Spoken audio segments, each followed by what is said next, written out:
वक्फ कानून के विरोध में हिंसा, हिंदुओं का जीना हुआ मुश्किल, ममता सरकार की खुली पोल।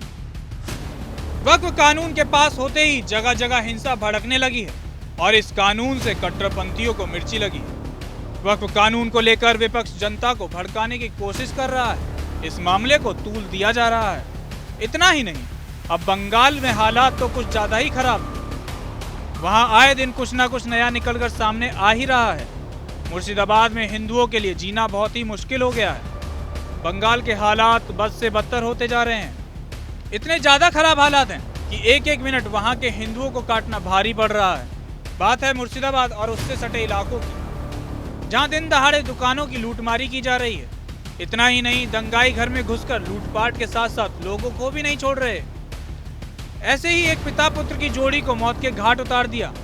उन पर चाकुओं और तलवारों से हमला किया गया। सूत्रों की माने तो दंगाइयों को ट्रक भर भर के बंगाल में लाया जा रहा है। लेकिन सवाल ये उठ रहा है कि क्या ये दंगा वाकई में वक्फ के विरोध में हुआ है या माजरा कुछ और ही है। संदेह तो ये भी है कि ममता सरकार ने ये दंगा जानबूझकर करवाया है, क्योंकि बंगाल में टीचर्स रिक्रूटमेंट स्कैम का बुरी तरह से भांडाफोड़ हुआ है और हाई कोर्ट और सुप्रीम कोर्ट में ये बात साबित हो चुकी है कि ममता सरकार ने इस भर्ती में पैसे खाए और 25,000 स्टूडेंट्स इस स्कैम के खिलाफ प्रदर्शन कर रहे थे।